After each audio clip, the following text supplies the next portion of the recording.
Estamos de volta com Linkados na Área. Hoje conversando com o jornalista Marcos Augusto Gonçalves, autor do livro 1922, A Semana que Não Terminou.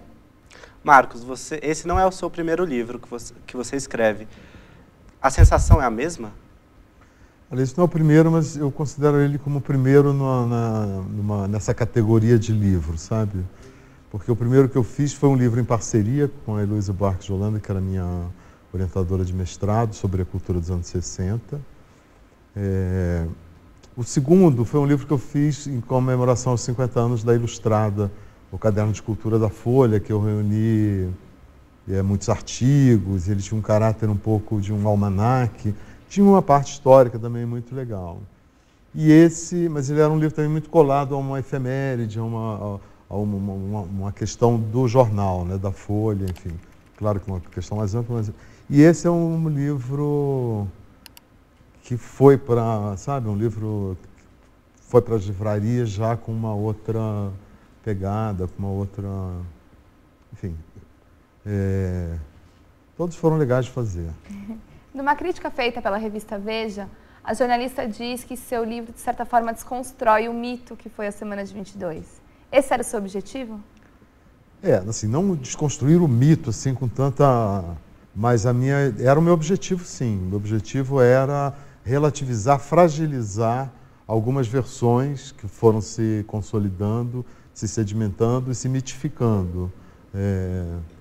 Uma delas, por exemplo, vocês começaram o programa com o Ódio ao Burguês, né? O poema do Mário, que está no livro Pauliceia Desvairada, que quando aconteceu a semana, o livro já estava...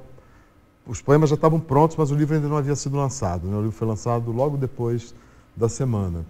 E um dos mitos é que esse poema foi lido na semana. Nas minhas pesquisas, ele até pode ter sido lido, mas eu não encontrei nada que indicasse que ele tivesse lido Ódio ao Burguês na semana, entendeu?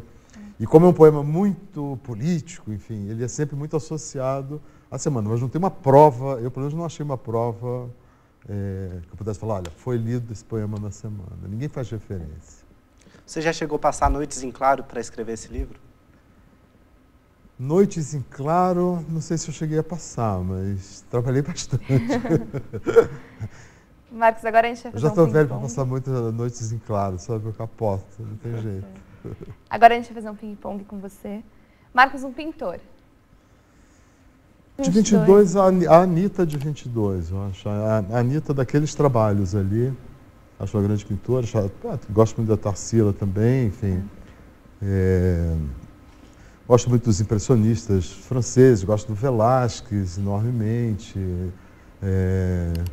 Como qualquer amante da arte, tem várias preferências. Vários, os flamencos. Qual é a obra mais completa? A obra mais completa? Na sua opinião.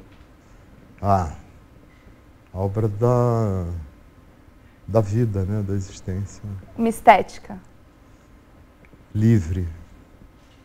Principal acontecimento? Eu acho que a Vaia, né, foi um grande acontecimento do segundo dia, o happening futurista que aconteceu. Eu diria que esse foi o...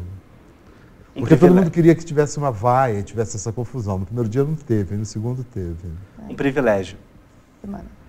Acho que é um privilégio para São Paulo, né, para o Brasil ter tido uma geração como aquela, interessada em mudar, em transformar, em renovar, né? Você já disse da principal apresentação?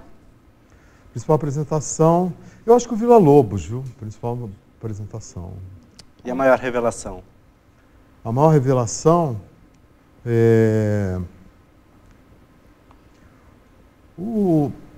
não sei se poderia ser uma...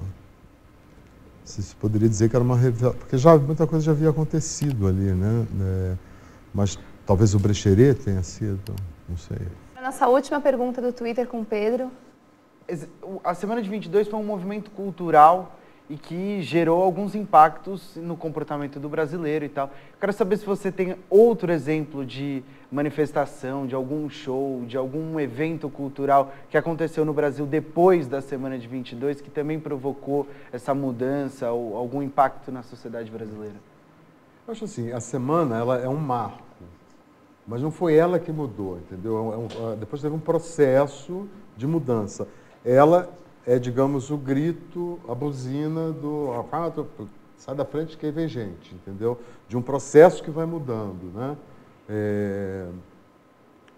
Eu acho que talvez a gente possa pensar no tropicalismo que eu havia mencionado aqui anteriormente, teve um pouco esse caráter também, né? A bossa nova, o tropicalismo na música popular tiveram esse caráter de mudança, de alargar fronteiras, né? De estimular novas ideias no campo da arte no Brasil. E a Semana de 22 talvez tenha sido um marco para a cultura brasileira que agora é conhecida no mundo todo.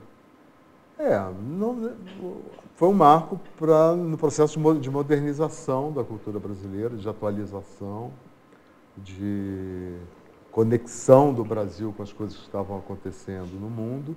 E esse tipo de situação ajudou, permitiu que a gente hoje tivesse, já no mundo mais globalizado, né, em que essas conexões são mais fáceis, que isso fosse para a gente uma coisa já quase que natural, porque isso não é nenhuma novidade no Brasil, você ter manifestação de cultura com características brasileiras, mas ao mesmo tempo associada ao mundo, às tendências mundiais, internacionais. Marcos, muito obrigada pela sua presença, muito obrigada pela entrevista aqui com a gente. Esse foi mais um Linkados na Área, hoje com Marcos Augusto Gonçalves, jornalista e autor do livro 1922, A Semana que Não Terminou. Eu sou Renato Bonfim. E eu sou Daniela Gemignani. Obrigado.